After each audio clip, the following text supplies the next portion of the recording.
Commuters who use U.S. Highway 10 in Coon Rapids will see plenty of red during the rush hour for one more year. The construction is planned to happen in the 2025 construction season. Construction of a third lane in both directions on Highway 10 between Hanson Boulevard and Round Lake Boulevard will add capacity and improve safety. The project team will continue to develop the final plans this summer. The project recently entered the public comment period, where you can review the environmental assessment worksheet, which can be found on Anoka County's website. The environmental assessment worksheet will address the steps the project is taking to protect the water resources, which include Coon Creek, as well as the floodplain impacts of the project itself and how those will be addressed.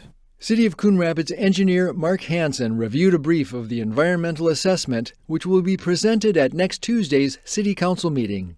The project team, consisting of Anoka County and MnDOT, will be there to present information about the environmental assessment worksheet, and then the City Council will hold a public hearing and offer the public an opportunity to comment or ask questions about the project.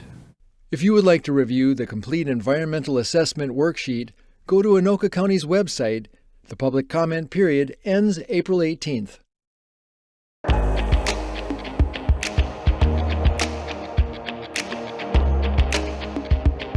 Despite our recent snow, spring is here, which means it's time to start thinking green.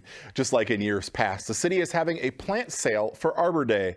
Residents can buy trees as well as shrubs online at wholesale prices. They will be delivered to your home the week of May 6th. Also, there are 4 native plant kits to choose from. Those also must be ordered online and can be picked up at the Public Works Open House on May 18th. For more information, including prices, go to coonrapidsmn.gov/tree sale. There's a limit of 4 plants per Coon Rapids household. The sale runs through April 30th or until the plants are sold out.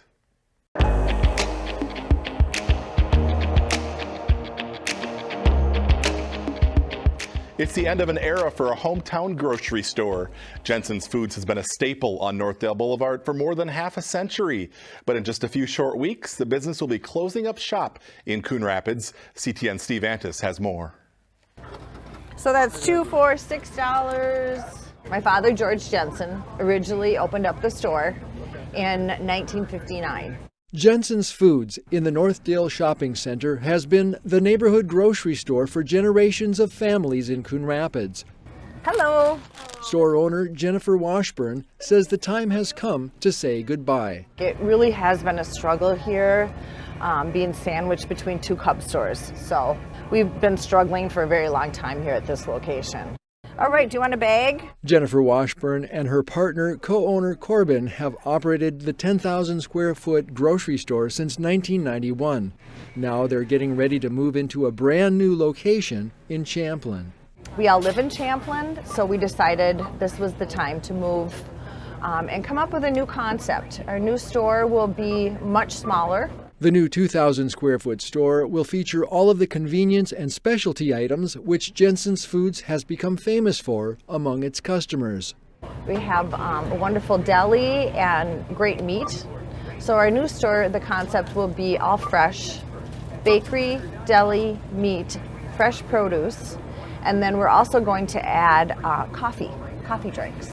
Construction of the new store in Champlin is expected to be finished and open for business in June. I feel good about it. I think it's a good opportunity to continue doing what we're doing. Washburn's son Max represents the 4th generation of grocers who will eventually take over the day-to-day operations of the family business. The name for the new store will be Jensen's Market. So we'll keep that Jensen legacy alive that way. For Community Update, I'm Steve Antis reporting. There you go. Good luck. Thanks for coming in. Yeah. Have a great day. Jensens has not yet announced their closing date, but it will be sometime in May. The move to Champlin is expected to happen in June. As for the future of the storefront in the Northdale Shopping Center, property owners have not said what's next for the Jensens site.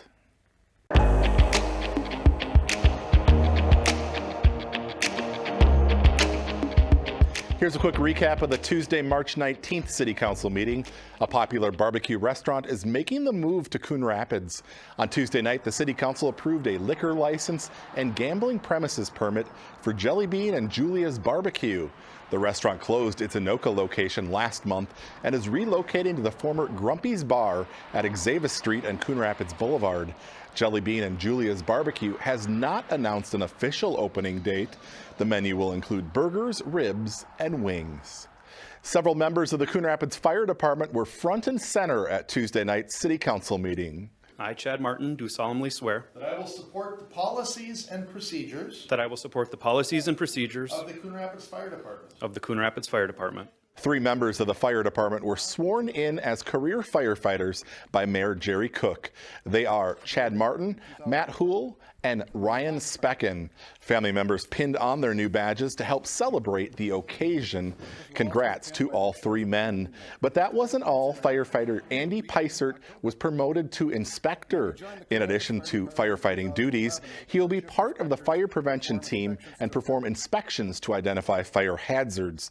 Peisert joined the department as a paid on-call member in 2011 and became a career firefighter in 2015. And that's a quick recap of the Tuesday, March 19th City Council meeting. As always, you can find the full meetings on cable or the CTN Coon Rapids YouTube channel.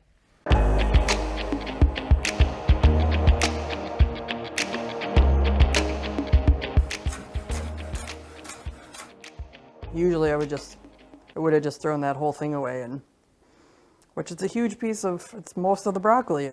Lots of food waste can be prevented, says Green Corps member Kate Anderson. So about 25% of the food that you bring home ends up being wasted somewhere. Now Anderson wants to challenge Coon Rapids residents to change that. So it's a 6-week food waste challenge. If you sign up, we will be sending you information on how to do meal planning and how to shop from your pantry and your refrigerator first before you go to the grocery store, how to make sure you stick to your list when you're at the grocery store. Once people found out about the food waste challenge, over 24 residents quickly signed up on the city's website. The 6-week challenge starts April 1st. Throughout the 6-week process, we're going to have you track how much food waste you create. And then hopefully by the end of the 6 weeks, you will have created less food waste in the final 4 weeks than you did in the first 2 weeks. To sign up for the Food Waste Reduction Challenge, scan the QR code on your screen or go to the city's website at coonrapidsmn.gov/foodwastesignup. When you complete the challenge, you'll be entered into a raffle to win prizes.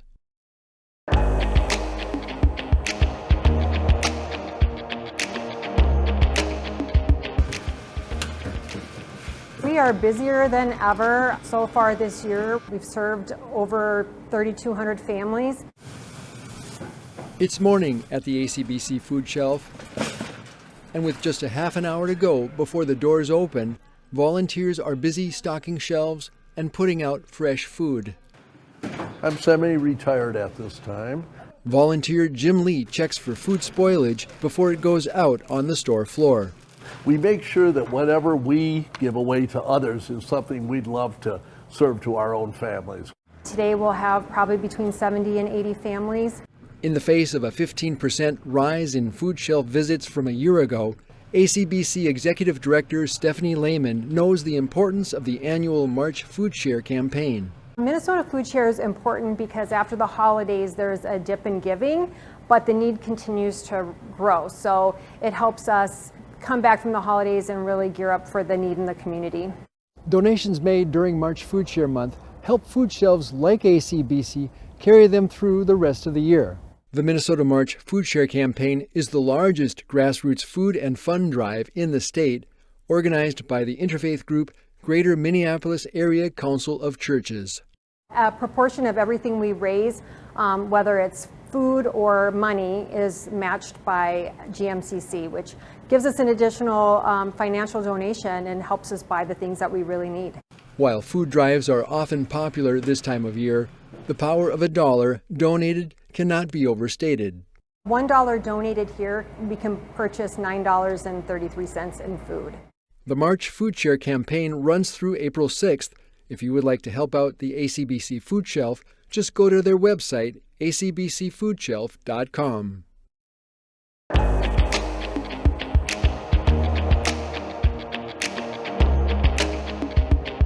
Here's a quick recap of the Monday, March 4th City Council meeting.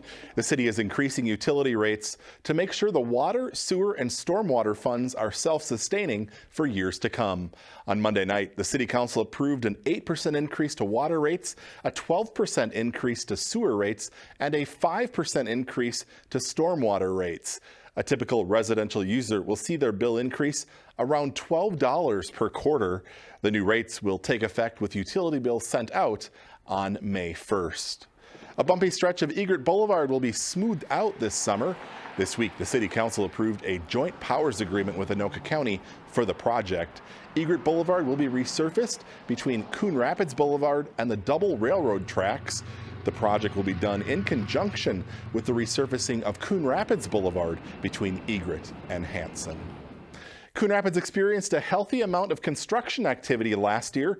That, according to the Community Development Annual Report presented to the City Council this week. Last year, the city issued more than 6,600 permits, totaling more than $95 million in construction activity. 2023 marked the 8th consecutive year of values exceeding $90 million.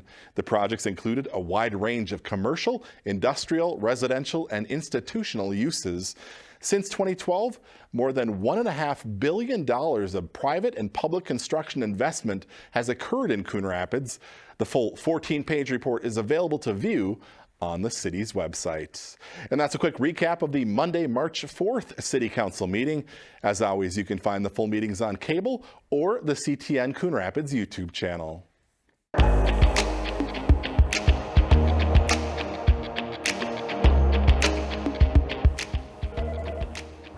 This is Lori. Licensed social worker Lori Halber has been full-time with the Coon Rapids Police Department since December of 2022. She works with the police to help respond to calls where mental health is a concern.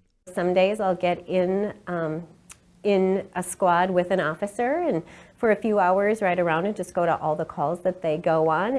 Now, thanks to a new partnership with the Coon Rapids Police Department, Halber has taken her services out even further into the community. Libraries have been a spot that social workers do outreach a lot all over the Twin Cities. The Crooked Lake branch of the Anoka County Library agreed to host monthly drop-in office hours for Halber to allow the community to come in and meet with the social worker. I've always been just drawn to helping people, and it seemed like a good fit. Halber says she's willing to tackle the hard subjects. I can do resources for mental health. I can provide resources for people that are aging and want to age in place or looking at possibly moving to a higher level of care. One day each month, Halber has the meeting room reserved at the library. It's the fourth Thursday of every month, so that is the plan, and the library will always have that room reserved for me on that fourth Thursday from 11 to 2. If you would like to meet the social worker during a free drop-in session at the Crooked Lake Branch Library, you can on the fourth Thursday of the month from 11 a.m. to 2 p.m. This is Coon Rapids, and so really wanted to choose a drop-in spot that was in Coon Rapids, and so our library is a nice central point.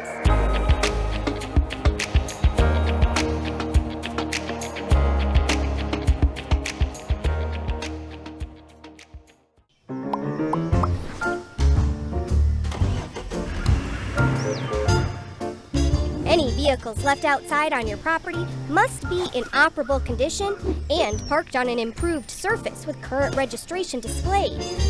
And repairing or dismantling vehicles outside is a violation of city code. For more information on this and other city codes, log on to coonrapidsmn.gov.